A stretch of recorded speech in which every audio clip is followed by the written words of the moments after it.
Bom dia a todos, paz do Senhor Jesus seja sobre você, sobre a sua casa, sobre a sua família. Estamos aqui nesta manhã para mais uma vez engrandecermos ao nome do nosso Deus e vamos começar falando com Ele, amém? Pai querido, nós rendemos graças ao Senhor nesta manhã, Pai, porque reconhecemos que tudo vem por meio do Senhor para as nossas vidas. Reconhecemos, Pai, que somos dependentes de Ti, Senhor. Senhor, e como é bom, Pai, podemos dizer que como é bom, Pai, sermos dependentes do Senhor. Como é bom saber que tem um Deus que cuida de cada detalhe das nossas vidas, Pai. Reconhecemos, Pai, que tudo, Senhor, também é para o Senhor. E nós queremos nesta manhã, Senhor, engrandecer o Teu nome com cânticos, Pai, com louvores, com a nossa adoração, Senhor. Ó Deus, não somente entoar louvores, Pai, mas Te adorar, Te bendizer, porque o Senhor é digno de todo louvor e de toda adoração. Senhor, nós Te agradecemos pela vida, pela nossa família, por estarmos aqui juntos, podendo, Senhor, cultuar ao Senhor. Glórias ao Teu nome, Jesus. Glórias ao Teu nome. Amém. Amém. O que nós vamos oferecer e entregar para o Senhor nessa manhã e nesse dia? Toda vez que a gente declarar a palavra reinar, pedir que o Senhor faça isso em nossas vidas, estamos pedindo que Ele assuma o lugar dele de preferência em nossas vidas, que assuma o trono do nosso coração. E toda vez que a gente fizer isso, a gente também está se colocando no nosso lugar, que é o lugar de obediência. E isso é possível andar nesse caminho. Lá em Eclesiastes 7:29, a Escritura diz que Deus nos fez simples e direitos, mas nós complicamos tudo. Então o que a gente precisa de verdade fazer é descomplicar a nossa vida, deixar que o Senhor reine e andar nesse caminho de obediência, que é possível, com a força do Senhor.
Graça e paz. Hoje nós temos mais uma oportunidade de mergulharmos na Palavra de Deus. O quanto nós precisamos desse mergulho na Palavra de Deus. Se cada dia da semana a gente pudesse mergulhar na Palavra de Deus mesmo, isso ia fazer muita diferença nas nossas vidas. Eu acredito que a gente pode ir para esse momento colocar como alvo nas nossas vidas. Também nós temos a oportunidade de tomar a ceia do Senhor. Então, separa aí o seu suco de uva, o seu pão, que no final a gente também vai ter esse momento da ceia. Queria convidar você a abrir a sua Bíblia em 2 Reis, capítulo 5. A gente continua lá em 2 Reis, capítulo 5. Como eu disse na semana passada, hoje eu vou falar sobre Naamã, os erros e acertos de Naamã. E conforme eu vou explanando o texto e meditando, que o Espírito Santo te leve também a entrar dentro desse texto, que Deus fale com você. Então acha aí, procura aí, 2 Reis capítulo 5. E na semana passada eu falei da menina. Que menina extraordinária, que menina usada por Deus. Uma menina que teve ação. Nessa semana, se teve algum tipo de ação que você falou, puxa, o Espírito Santo me levou para fazer isso. O Espírito Santo me levou para orar por alguém. O Espírito Santo me levou a se preocupar com alguém. O Espírito Santo me deu um coração de compaixão, de misericórdia, de tal forma que aquela pessoa que eu depreciava, aquela pessoa que eu não ia com a cara dela, eu comecei a orar por ela. Gente, olha, isso é obra de Deus na nossa vida, né? Essa menina não era o crente melhoral, né? No que não faz bem nem mal. Essa menina era uma menina de visibilidade, uma menina missionária. Aonde ela estava conectado, ela falava assim, ó, tem um Deus poderoso, um Deus criador, mas um Deus também que se interessa por nós. Ela não perdeu a identidade dela. Ela estava lá na Síria, mas ela continuava acreditando nesse Deus. Essa menina tinha a solução. Você tem a solução está em Jesus. É Jesus que muda nosso caminhar. Essa semana eu estava no supermercado e encontrei um senhor José. Esse senhor José, quando eu morava num local aqui em São Bernardo, eu dei para ele o presente diário, aquele devocional que a gente vai lendo um por dia, e eu dei para ele, senhor José, ó, traz isso daqui pro senhor. E ele aceitou e ele começou a ler, e cada vez que eu encontrava ele, ele falou, ó, hoje eu estou em Mateus, hoje eu estou em Gênesis, hoje eu estou em Apocalipse, hoje eu estou nos profetas. E naquele dia que eu encontrei ele, acho que foi numa terça-feira, ele falou assim para mim, lá no supermercado, eu estou em Oséias. Olha, eu falei, profeta Oséias, estou em Oséias.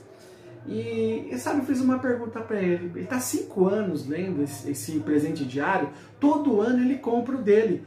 E eu falei assim, senhor José, eu queria fazer 2 perguntas para o senhor. O que tem mudado na sua espiritualidade? O que mudou na sua visão de Deus, da Bíblia? Ele falou assim, mudou tudo. Eu falei, como assim mudou tudo? A esposa dele estava do lado, né? Não, mudou tudo. Eu pensava uma coisa e não é isso. Eu tava falho, eu estava no erro. E eu encontrei Jesus, ele falou. Ele falou, Jesus é tudo. E aí a segunda pergunta, né? Mas ele antecipou. O que ele faz hoje? Ele termina de ler no ano, ele lê e aí ele pega e entrega para alguém. Ele pega e entrega para alguém. E ele citou pessoas que ele entregou o livro que estão comprando também. Gente, isso daí chama epidemia do evangelismo, né? Epidemia porque a pessoa passa o vírus de um para o outro, né? Por isso que é epidemia. E o São José, eu falei, olha, Senhor, o São José, ele está sendo um evangelista, porque ele está passando aquilo que está fazendo bem para ele, para outro. Então, assim, um resumo da semana passada, que Deus continue nos usando. E eu queria aqui convidar você para 2 Reis, capítulo 5, a partir do verso 7. A gente vai ler 7 versículos. 7 mergulhos. Olha só que interessante. 7 versículos, 7 mergulhos. Hoje o número é o número 7. É o número perfeito, o número de Deus, né? Deus fez o mundo, né? E descansou no 7º dia. Então diz assim, assim que o rei de Israel leu a carta, rasgou as vestes e disse, por acaso sou Deus, capaz de conceder vida ou morte? Porque este homem me envia alguém para que eu cure da lepra? Vejam como ele procura um motivo para me desentender comigo. Quando Eliseu, o homem de Deus, soube que o rei de Israel havia rasgado as suas vestes, mandou-lhe essa mensagem. Por que rasgastes tuas vestes? Envia o homem a mim, ele saberá que há profeta em Israel. Então Naamã foi com seus cavalos e carros e parou à porta da casa de Eliseu. Eliseu enviou uma mensagem para lhe dizer: vá e lave-se 7 vezes no rio Jordão. Sua pele será restaurada e você ficará purificado. Mas Naamã ficou indignado e saiu dizendo: eu estava certo de que ele sairia para me receber-me, invocaria em pé o nome do Senhor, o seu Deus, moveria a mão sobre o lugar afetado e me curaria da lepra. Não são os rios de Abana e Farfar em Damasco melhores do que todas as águas de Israel? Será que não poderia lavar-me neles e ser purificado? E foi embora dali furioso. Mas os seus servos lhe disseram: meu pai, se o profeta lhe tivesse pedido alguma coisa difícil, o senhor não faria? Quanto mais, ele apenas lhe disse: se lave e será purificado. Assim ele desceu ao Jordão, mergulhou 7 vezes, conforme a ordem do homem de Deus, e foi purificado. A sua pele tornou-se como a de uma criança. Olha que coisa linda. A sua pele tornou-se como de uma criança. Vamos orar? Senhor, quero te agradecer por essa manhã. Que o Senhor fale aos nossos corações. Que o Senhor ministre na vida de cada irmão, cada irmã, cada filho, cada filha, daqueles que fazem parte da tua igreja, daqueles que ainda vão receber o Senhor, vão fazer parte da sua igreja. Senhor, que essa palavra alcance o maior número de pessoas possível, Senhor. Porque essa palavra é maravilhosa, essa palavra não pode ficar só com 1, com 2, essa palavra tem que ir para o mundo todo.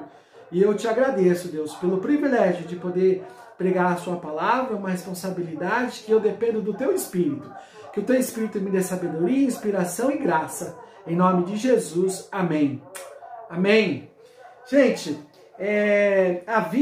a nossa vida ela é constituída de erros e acertos, não é verdade? Se você parar para fazer uma reflexão nesse momento, você deve estar pensando: nossa, quanto eu errei nessa vida? Mas também o quanto eu acertei nessa vida. E a partir do momento que vai vir na maturidade espiritual, a partir do momento que vai vir na maturidade emocional, a partir do momento que vai vir esse conhecer Deus, né? O senhorio de Cristo fazer parte da nossa vida, como Paulo disse: não sou eu mais que vivo, mas Cristo vive em mim.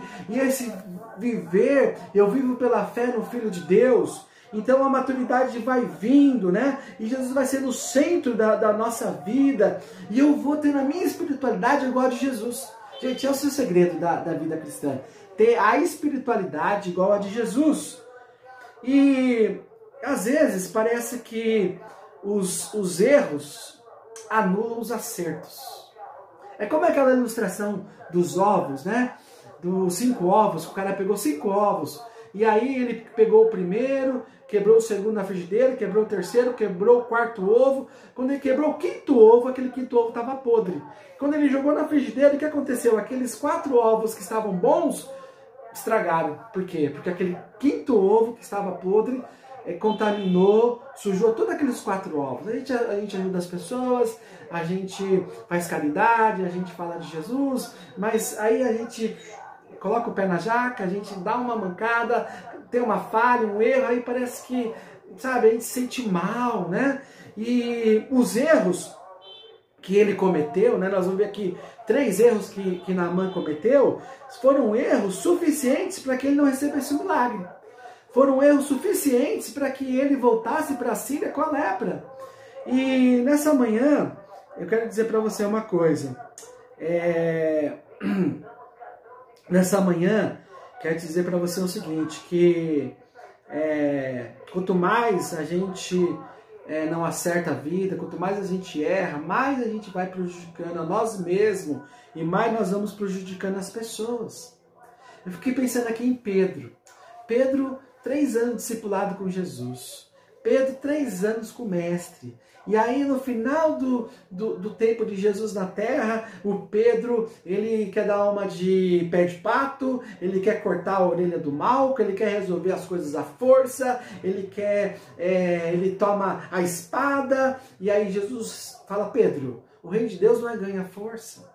Aí o Pedro, ele vai e nega Jesus 3 vezes, e aí ele fala que vai seguir Jesus até o final, e daqui a pouco ele, eu não conheço ele, nunca ouvi falar dele, eu nunca estive com ele, e daqui a pouco Pedro, ele volta para pescar, e além dele voltar a pescar, ele vai e leva os outros discípulos. Então o Pedro, ele vai cometendo erros em cima de erros, né? Salmo 42:7 diz que abismo chama abismo.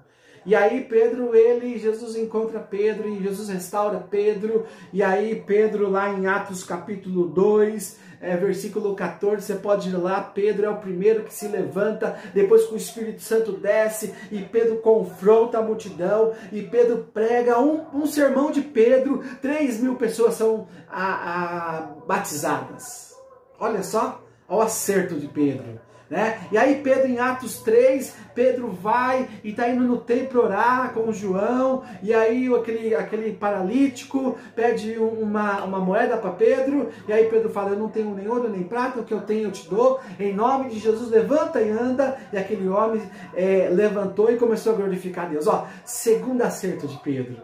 E aí Pedro lá em Atos 8:14, tá um avivamento lá em Samaria, o evangelista Felipe está pregando, as pessoas se convertendo, e aí vem Pedro, vem Felipe, vem os apóstolos, e Pedro ali toma a direção, o Espírito Santo desce sobre o povo de Samaria. Aí você vê Pedro em Atos 10 com Cornélio.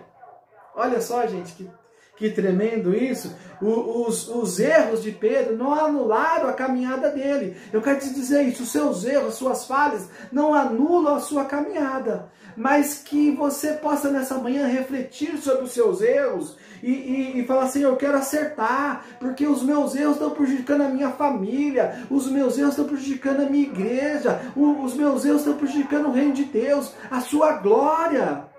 E nessa manhã o Senhor está te chamando, você, para falar para o seu coração, para invocar o nome de Deus e falar, Senhor, eu quero caminhar conforme a tua palavra, eu quero caminhar conforme, eu quero consagrar não só o domingo, eu quero consagrar a segunda a Ti, eu quero consagrar a terça a Ti, eu quero errar menos, Senhor. A gente vai errar, gente. Mas a gente vai errar menos, porque conforme vai o Jesus sendo o centro da nossa vida, conforme Jesus vai nos dando maturidade, a gente vai errando menos. E a glória de Deus vai sendo manifestada. E nessa manhã eu quero falar de 3 erros que Naamã cometeu e 2 acertos que ele cometeu.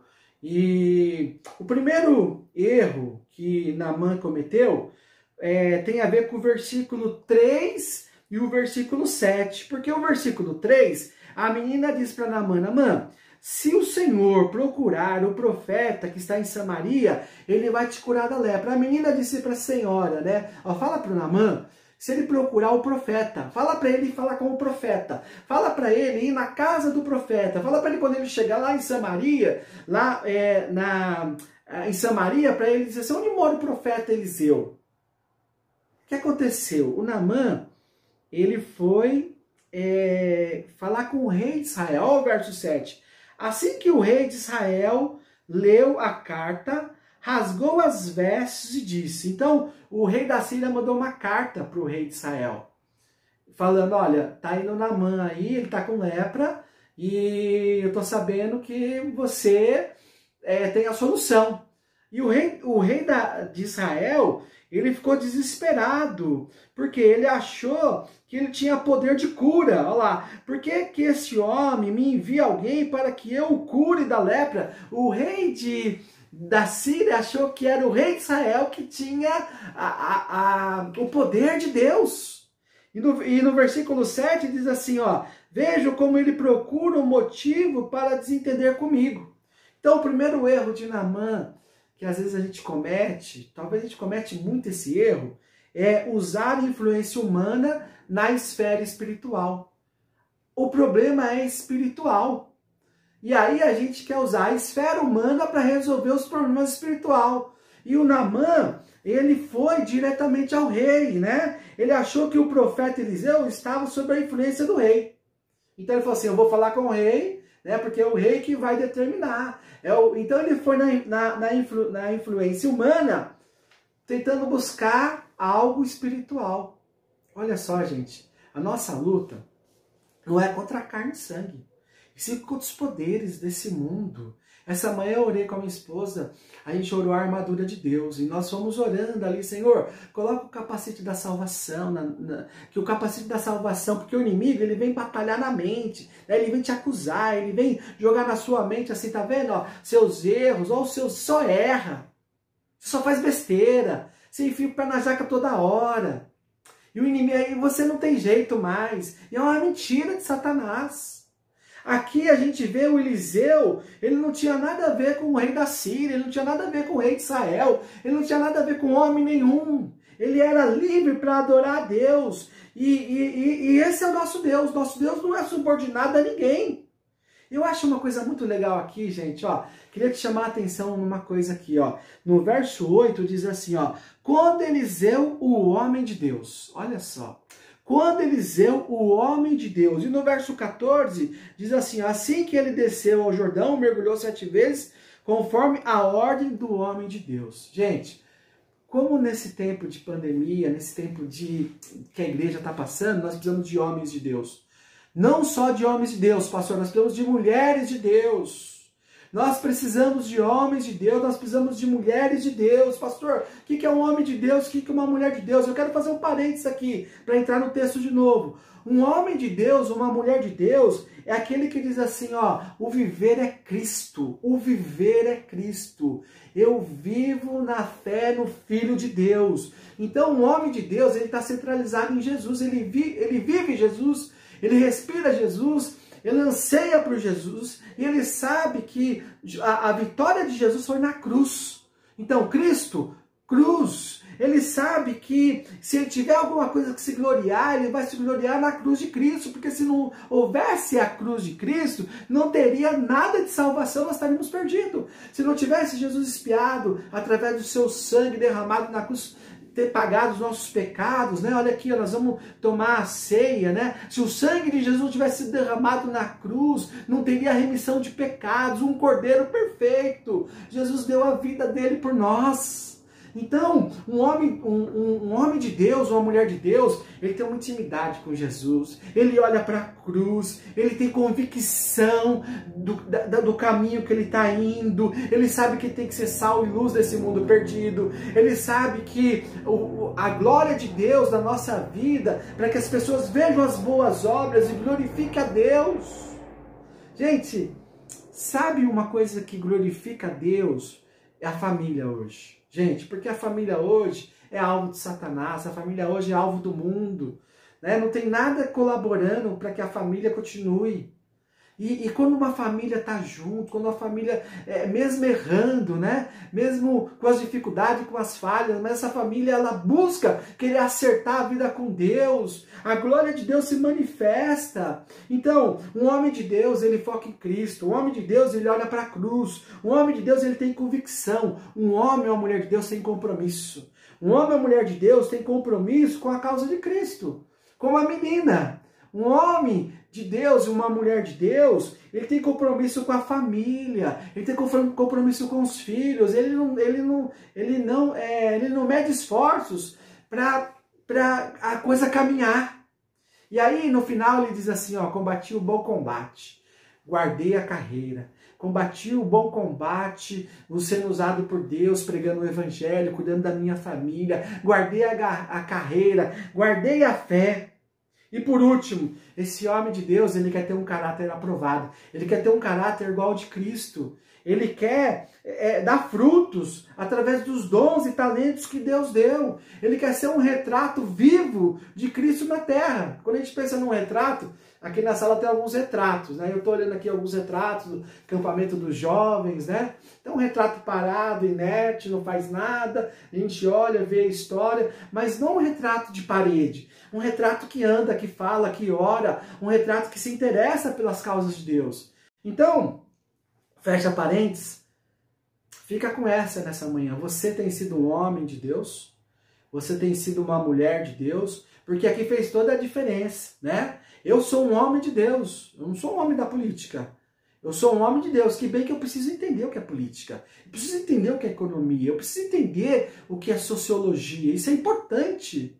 Mas, acima de tudo, eu sou um homem de Deus. Um homem de Deus que está conectado com Deus, um homem de Deus que não fica subordinado, né, às coisas do mundo, mas subordina a Deus. E Naamã, a princípio, se recusa a trazer o problema no aspecto espiritual. Qual o seu problema nessa manhã que você está levando no aspecto humano, que não resolveu com as suas forças, e não está levando no aspecto espiritual? Como que você vai lutar com Satanás não vestindo a armadura de Deus? Vivendo a verdade, o cinto da verdade, sabe? Deixar toda a mentira embora, né? O cinto da verdade, a couraça da justiça. A justiça de Deus não falha, ela tarda, mas não falha. A justiça de Deus, ela é perfeita. A justiça de Deus é em nós, através do Cristo, que se fez justiça no nosso lugar. Uma justiça que foi imputada na nossa vida. Amém? Contra a armadura de Deus, o cinto da verdade, a couraça da justiça, né? Pregando o evangelho, vestido com o calçado da paz. Olha só, a gente pode vencer Satanás, né? Ele já é derrotado, mas quando ele joga os dardos, a gente tem o escudo da fé. Nós acreditamos somente em Jesus para sermos salvos. Somente em Jesus para caminhar, a espada do Espírito, que é a palavra de Deus, e orando em todo o tempo no Espírito. Olha só, o que é orar no Espírito todo o tempo? É você em conexão com Deus. Senhor, olha, nesse momento a família do Diogo está passando uma dificuldade lá, morreu alguém da família, Senhor, entra com provisão lá, usa o Diogo para trazer consolo para a família. E a gente olha aqui que o Naamã, ele quer resolver a questão dele, né, usando a política, usando a influência humana. E eu quero dizer para você nessa manhã, olha, nós precisamos confiar na suficiência de Cristo. Gente, Jesus é suficiente. Todos os outros eram insuficientes. Jesus, ele é suficiente. Sabe por quê, pastor? Que ele é suficiente porque ele nos socorre nos momentos mais difíceis da vida. O único que pode socorrer nos momentos mais difíceis da vida, que não te despreza, que atende o seu coração aflito, é ele. Dá um glória a Deus aí, ele te atende nos momentos mais difíceis da vida, porque ele conhece a sua estrutura emocional, psicológica, espiritual, ele conhece que a sua visão às vezes é limitada, que você está preso num lugar que você não consegue sair, ele consegue fazer você sair de lá. Eu fico pensando aqui em Lázaro, Maria e Marta. Quando Lázaro morreu, e aí mandaram chamar Jesus, e Jesus demorou para vir, tinha um propósito ali, que ele ia ressuscitar Lázaro, e quando ele chega ali, ele abraça as meninas, ele chora, ele se comove, ele ressuscita Lázaro, e ele traz de novo a amizade, ele traz de novo a paz. Gente, aonde que está a nossa confiança nesses momentos de pandemia? Está na suficiência de Cristo? Está na suficiência do Deus Todo-Poderoso? Está na suficiência do Espírito de Deus? Aonde está a nossa fé nesse momento? A gente está tentando manipular Deus, a gente está tentando intimidar Deus. Não precisa intimidar Deus, não precisa manipular Deus, não precisa subordinar Deus. Deus não subordina, a gente não intimida Deus. A gente confia, entrega o teu caminho ao Senhor, confia nele, o mais ele fará. Esse foi o primeiro erro de Naamã. Ele queria usar a influência humana para resolver algo espiritual. O segundo erro de Naamã foi que ele procurou a pessoa errada. Eu já dei uma comentada aqui, era para ele ter procurado o profeta. Ele procurou quem? Ele procurou o rei de Israel. Eu fiquei pensando aqui, pergunta para o Tadeu, que é o nosso homem da política aí, né? Que Deus abençoe sua vida, Tadeu, que Deus te use mais e mais nesse trabalho seu, que você seja um agente de graça. Minha oração para você nessa manhã, que Deus abençoe o nosso prefeito, nossos vereadores, que o ABC seja um lugar de honra. E imagina, Tadeu, se o Dória viesse aqui em São Bernardo amanhã, você acha que quem que ele iria procurar? Ele iria procurar quem? Ele ia procurar o prefeito. Aliás, o prefeito já ia ficar sabendo que o Dória estava vindo aqui. Então, o que aconteceu aqui, né? A gente de nível busca a gente de nível. Então, o Naamã, ele é o primeiro oficial do rei da Síria. Então, ele vai chegar em Israel, ele vai procurar quem? Ele vai procurar o rei de Israel. E ele achou que o rei de Israel estava com as respostas. E aqui é interessante, né? Porque quem era Eliseu para Naamã?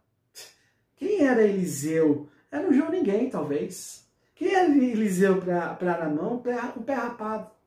Quem era Eliseu para Naamã? Um pastorzinho, né? Um profetinha. E às vezes eu vejo pessoas menosprezando as coisas de Deus, menosprezando a igreja. A igreja é de Deus, a igreja ela é comprada pelo sangue de Jesus. A igreja, ela foi pensada desde a criação. A igreja, ela foi pensada, planejada e executada. Então, assim, às vezes as pessoas, elas buscam ajuda na igreja. As igrejas hoje são tudo, né? Eu sei que tem mau testemunho, eu sei que tem coisa errada, mas eu acredito em gente séria, eu acredito que tem gente séria pregando o evangelho, gente que não é manipulado, gente que não vive que vive, né, roubando, né? Eu sei que tem gente séria e Deus te leva a essas pessoas sérias. E eu quero dizer para você, eu tenho essa convicção no meu coração, eu sou uma pessoa séria. Eu sou uma pessoa que eu acredito que Deus me usa. Eu acredito, mas não por mim. Essa estrutura aqui tem falhas, tem erros.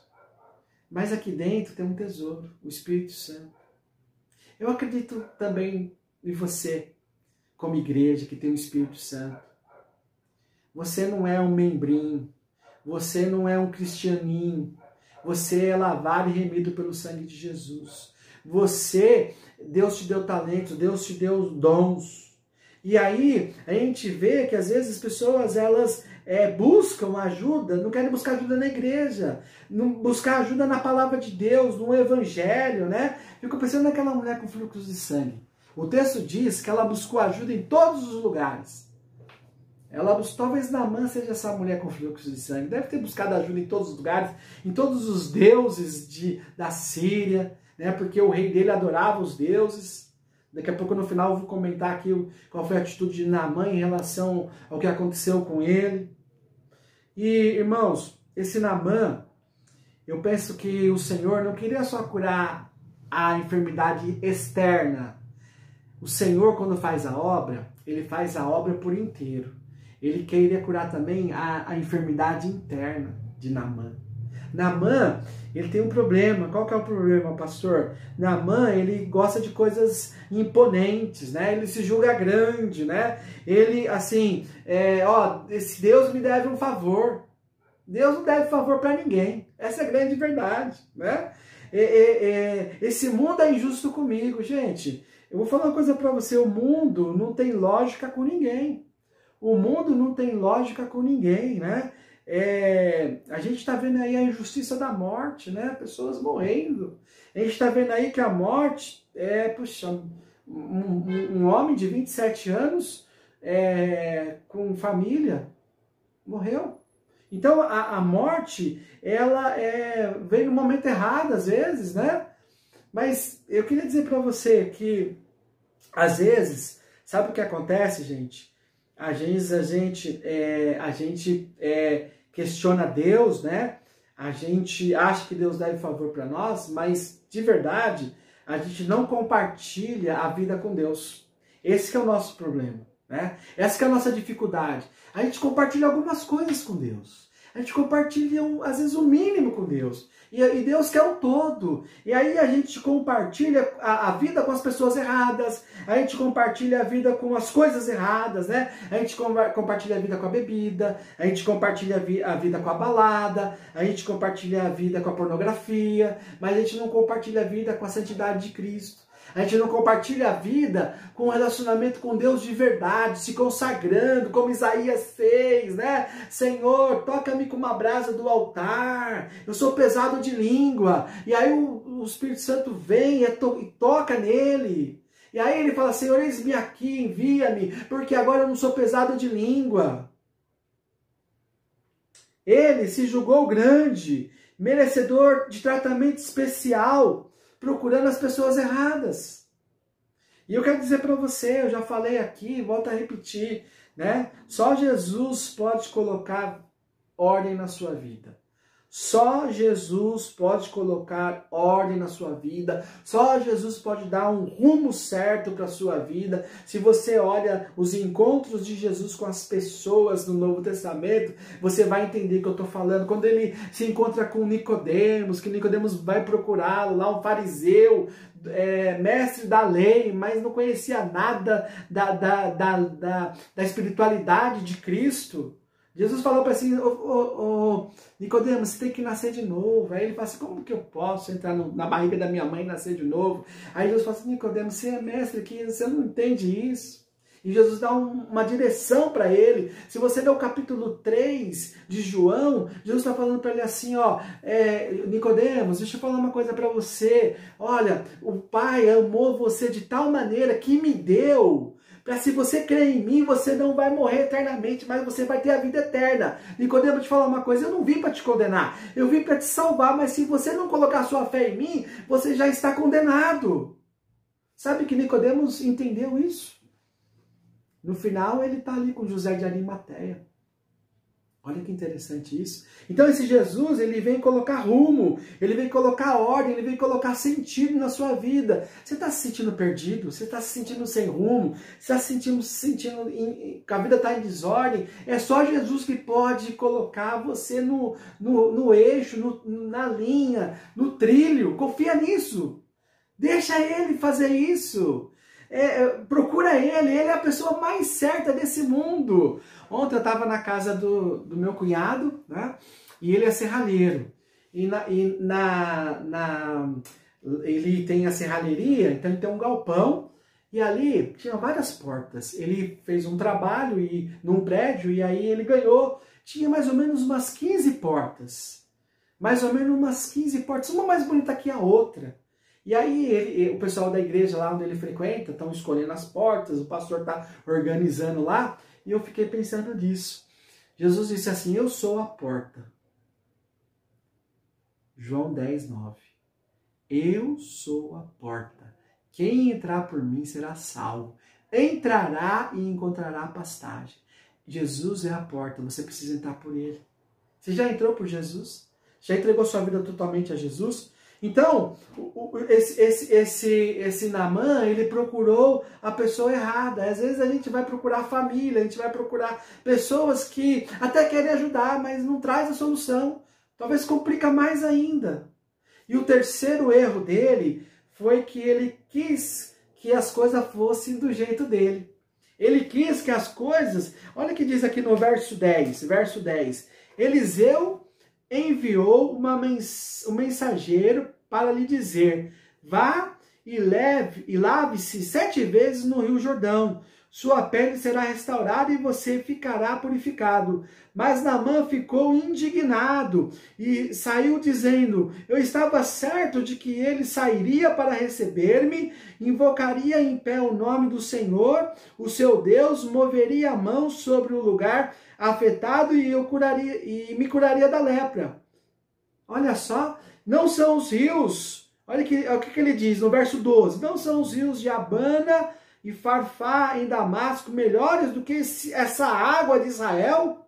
Será que não poderia lavar-me neles e ser purificado?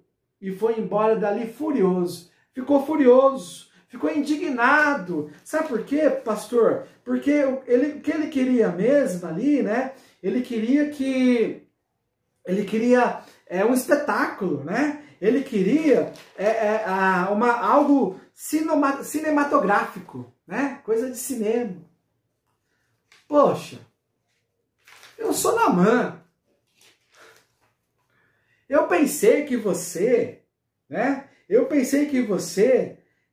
Sairia aí da sua casa e orar aos céus, os céus iam se abrir, e aí o poder de Deus ia descer sobre mim, e você ia tocar na minha lepra, e a minha lepra ia embora. Eu quero desse jeito. Gente, a vida não é assim. O Naamã, ele está indignado porque ele quis impor o ritual. O Naamã está indignado porque ele queria que fosse desse jeito. O Naamã está indignado porque o profeta falou para ele, o profeta nem apareceu. O profeta mandou um recado, fala para ele, dá 7 mergulhos lá no Rio Jordão. E aí ele fala assim, pô, Rio Jordão, os meus rios são melhores. Por que esse profeta não mandou ir lá para a Síria e eu mergulhava naqueles rios que eu sei que são limpos? O que é esse Rio Jordão? Sabe, gente, o Naamã, ele vem com um ar de menosprezo, ele vem com um ar de arrogância, ele vem com um ar, assim, de complexo, de superioridade. Eu sou superior, né? Autoestima. O Naamã, ele, assim, ele não esperava isso do profeta, né? E aí, poxa, 7 vezes ainda? Por que não poderia ser uma vez? Né? Por que não poderia ser 3 vezes, mais 7 vezes? 7 vezes, Naamã. 7 vezes. E ponto final. E eu fico pensando aqui, gente, pensando na ceia, né? Se preparando para a ceia aqui, né? Queria falar com você aqui. Eu esperava segurar aqui o Naamã um pouquinho, né? Você tem olhado para dentro de você, olhado para o seu coração, tem áreas na sua vida que você tem permitido que Cristo transforme? Sabe ali, Romanos 7, 21 a 27, que Paulo fala assim, miserável homem que sou, miserável homem que sou, quem vai me livrar disso? Mas assim, graças a Deus em Jesus Cristo, que Ele me libertou da lei do pecado. Essa lei que luta contra o espírito. Você tem sido essa pessoa honesta com a sua família, com os seus irmãos da sua igreja, com a sua liderança, que você pode deixar as pessoas ministrarem nas suas dores, nas suas feridas, que você fala assim, puxa pastor, eu preciso de ajuda, eu preciso de oração, porque a forma como eu trato os meus relacionamentos, a forma como eu trato os conflitos é de forma desrespeitosa, a forma como eu trato as pessoas, eu critico, eu fujo, em vez de eu resolver, eu fujo, sabe? Eu fico mais tenso, e aí eu trato as coisas não de forma certa. As soluções de Deus são simples, gente. As soluções de Deus, elas são muito simples. A gente que complica. O Naamã, era ele dar 7 mergulhos. Ele teria a resposta da oração dele, ou a resposta do que ele veio buscar. A vida com Deus é assim, eu sou a porta, entra. A vida com Deus vá, lava no tanque lá de Siloé. E aí você vai voltar a ver. Creia no Senhor Jesus e será salvo. Vai e não peque mais. E o Naamã, ele quer o quê? Ele quer que tenha um grito. O Naamã, ele quer um murro. O Naamã, ele quer algo imponente. E Deus não precisa nada disso. Eu tô aqui no quarto da minha filha, gente. Tô aqui no quarto da Gabi. Quantas vezes eu escutei a Gabi aqui orando, ela e Deus, não precisou gritar, não precisou berrar. Às vezes a gente quer clamar, às vezes a gente quer, Senhor, não é pecado fazer isso, não estou dizendo aqui se o tom é mais alto ou mais baixo, né? Eu sei que Deus não é surdo, Ele vai escutar você, né? De qualquer jeito. O plano da salvação, gente, não mudou. Continua sendo Jesus Cristo. Atos 4,12 diz assim, não há salvação em nenhum outro, pois debaixo do céu não há nenhum outro nome dado aos homens pelo qual devemos ser salvos. Gente, a resposta para a sua vida nessa manhã é Jesus Cristo. A resposta para a sua vida nessa manhã é que, gente, a gente não precisa ter uma liturgia complexa. Igreja simples. Porque há uma Salvador, Jesus não mudou e não vai mudar até a volta dele. E aí que esse senhorio de Cristo, na minha e na sua vida, ele cresça, né? para a gente parar com o dualismo. Sabe, assim, no domingo a gente tá lá, a gente toma ceia, a gente se abraça, a gente toma café, a gente se envolve, a gente ora, a gente chora, a gente louva, né? Mas na segunda a gente grita, aí na terça a gente dá murro na parede, aí na quarta a gente, sabe, a gente surta, ou a gente fica imponente, né? Aí na sexta a gente quer resolver as coisas do nosso jeito, e aí a gente, sabe, assim, aí no domingo a gente tá lá, e aí a gente tá louvando e adorando, e bendizendo o nome do Senhor. A gente precisa parar com esse dualismo, que o Espírito Santo nessa manhã te fortalece, te ajuda a crescer. Eu quero terminar aqui falando dos 2 acertos, né? E o texto, ele diz, né? Mas os seus servos, no verso 13, mas os seus servos lhe disseram, meu pai, se o profeta lhe tivesse pedido alguma coisa difícil, o Senhor não faria? Quanto mais, quando ele apenas lhe disse, lave e será purificado. Assim ele desceu ao Jordão, mergulhou 7 vezes, conforme a ordem do homem de Deus, e foi purificado. Sua pele tornou-se como de uma criança. Gente, olha que legal isso. Mais os seus servos. A mulher sábia edifica a casa. O homem sábio edifica a casa. O filho sábio edifica a casa. A filha sábia edifica a casa. O diácono sábio edifica a igreja. A diaconisa sábia edifica a igreja. O líder sábio edifica o ministério. Gente, a gente precisa de sabedoria. Se você não tem sabedoria, peça a Deus. Os servos falaram, Naamã, deixa eu falar uma coisa para você. Você nada lá no rio Abana e no Farfa, assim, de costa. Você faz 100 metros em 10 segundos. Cara, você é um peixinho fora d'água. Dá 7 mergulhos aqui, não é nada para você. Isso não é nada, Naamã. E aí, a gente vê aqui, né, que o primeiro acerto dele foi a humildade de voltar atrás. A humildade de falar assim, eu vou dar um voto, eu vou acreditar nisso, né? E aí ele refletiu, ele aceitou, ele ponderou. Gente, sabe qual é o sinal de grandeza na vida de um cristão? Sinal de grandeza na vida de um cristão é o reconhecimento dos erros. Primeiro sinal de grandeza na vida de um cristão é quando ele fala assim, puxa vida, né? Eu sou muito autoritarista, né? Eu sou muito autoritarismo, né? Eu vivo com esse autoritarismo, eu mando, tem que ser do meu jeito, né? Eu falo assim, a vida não é assim. Eu não posso ser assim com os meus filhos, com a minha esposa, né? Ele caiu por terra esse autoritarismo dele, né? A porta de entrada da bênção se chama arrependimento. A porta de entrada da bênção se chama arrependimento, né? É olhar o oposto, é meia volta, vou ver. E aí ele dá essa meia volta, vou ver, e aí a mente dele fala assim, peraí, eu vou ouvir vocês, eu vou fazer isso. Olha que coisa! Ele começa o caminho do quê? Da bênção, né? Você quer a intervenção de Deus nessa manhã? Você quer vida eterna? Você quer segurança? Você quer mudança na sua família? Você quer significado? Você quer segurança? Você quer ser aceito por Deus? Sabe o que você precisa fazer? Você precisa fazer como o Naamã nessa manhã. Deus tem um caminho para você. Deus tem um caminho para você trilhar. Tem que ser do jeito de Deus, ponto final. E você não vai negociar com Deus. Então dá para ir para cá, dá para ir para lá. Não, Deus não negocia. E aí, é você que tem que entrar no trilho. É você que tem que ouvir a palavra. É você que tem que entender que você está errado e mudar. Então esse foi o primeiro acerto dele. O segundo acerto e o último aqui, o último ponto que eu quero tratar, foi a obediência. Ele demonstrou fé, né? Ele foi lá e deu 7 mergulhos. O texto diz assim, né? 7 vezes conforme a ordem do homem de Deus. Olha, a Bíblia fala isso.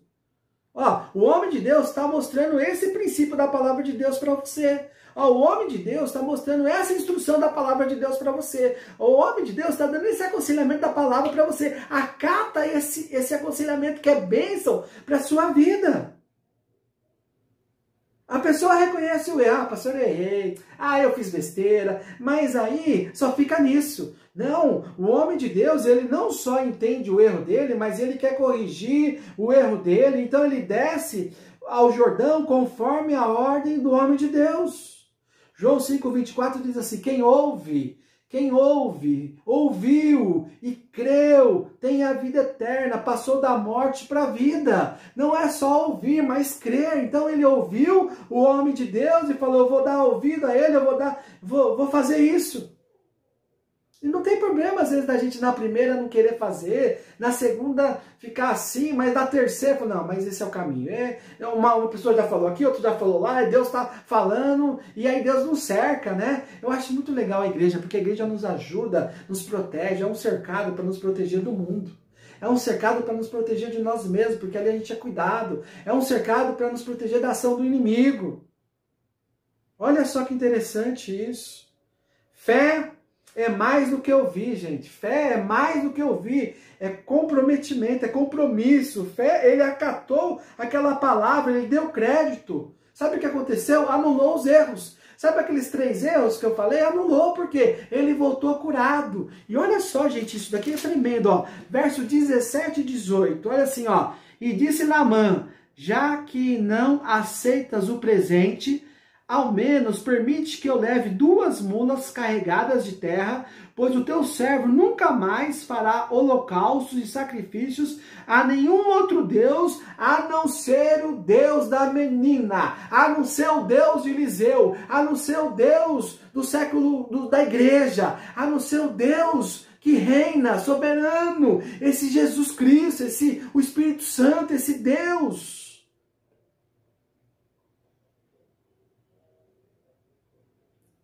Olha, gente, que coisa maravilhosa. E olha aqui, ó, ele pede perdão no verso 18. Mas que o Senhor me perdoe, porque por uma única coisa, quando o meu Senhor vai adorar no templo de Rimon, eu também tenho que me ajoelhar ali, pois ele se apoia em meu braço.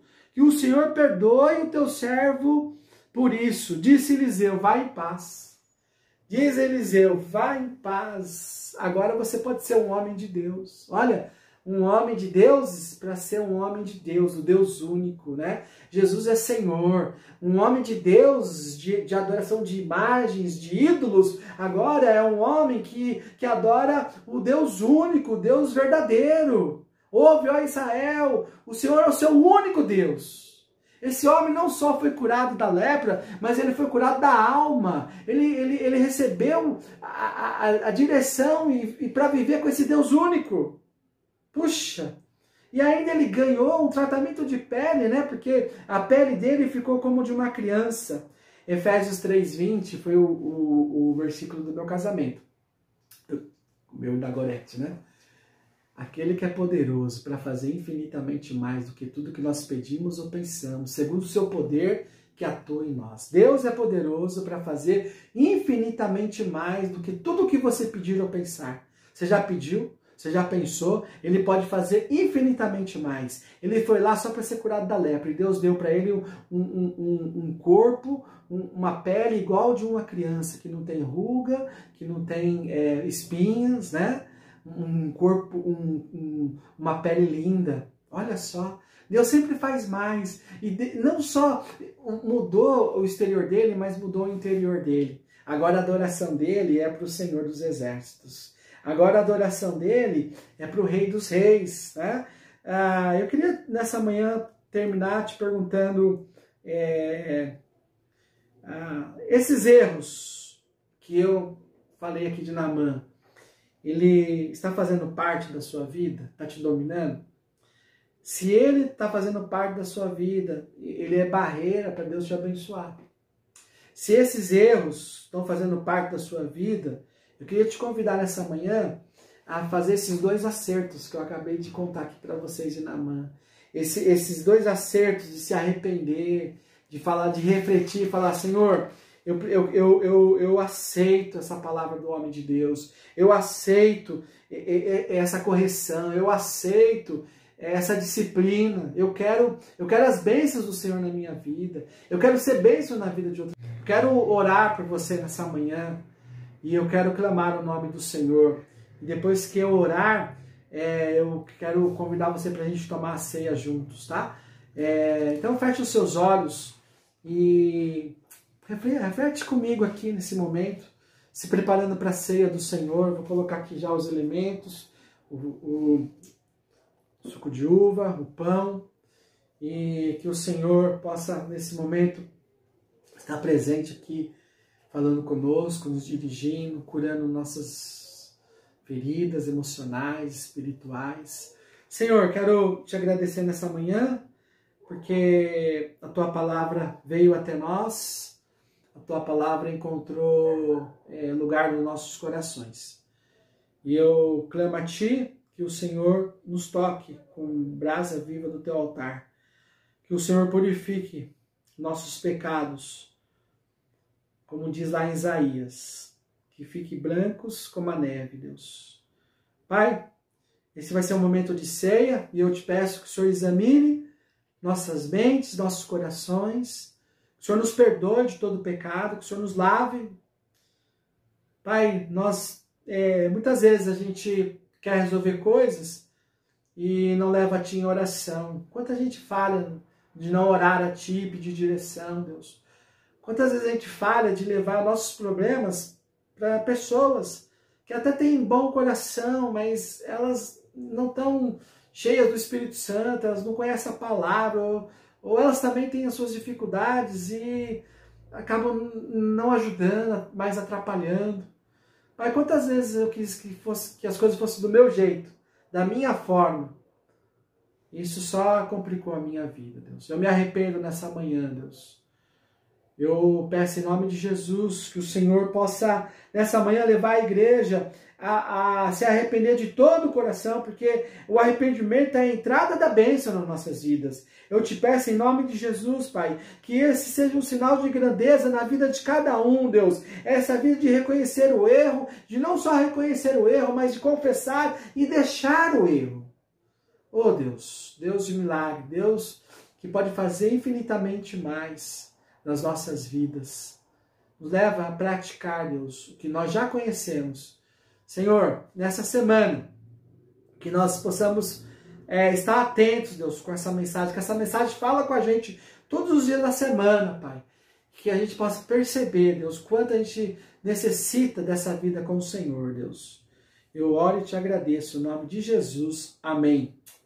Amém. Agora eu peço que você possa ter aí um cálice, um pedaço de pão. Quero abrir a Bíblia aqui em 1 Coríntios capítulo 11. Vou ler alguns versículos. Abre a sua Bíblia aí junto comigo, 1 Coríntios capítulo 11. Quero ler alguns versículos. Interessante, eu já falei várias vezes sobre o capítulo 11. Quando Paulo trata a questão da ceia, e ele fala que é importante aqui na ceia, né? Não era só tomar a ceia, mas que os irmãos tinham que estar unidos, né? E eles tomavam as ceias, cada um tomava a sua ceia, cada um ia para um canto, então não tinha perdão, não se abraçavam, não compartilhavam. Que nessa manhã você possa pegar o pão, pegar o suco de uva, e que nessa manhã você possa falar com o Senhor, orar, dando graças ao Senhor por tão grande salvação. Se tiver que pedir perdão para alguém, que você possa pedir antes de tomar, que você possa abraçar a sua família, repartir sua vida, compartilhar a sua vida, não só nos domingos, né?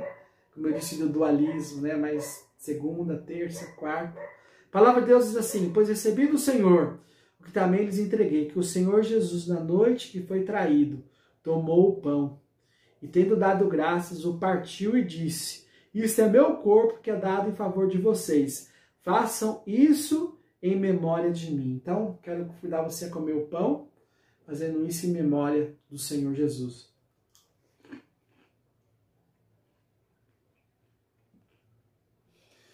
E no verso 25 ele diz assim: da mesma forma, depois da ceia, ele tomou o cálice e disse: esse cálice é a nova aliança no meu sangue. Façam isso sempre que beberem em memória de mim. Porque sempre que comerem deste pão e beberem desse cálice, vocês anunciam a morte até que ele venha. Então, convido você a pegar o seu cálice aí, tomar.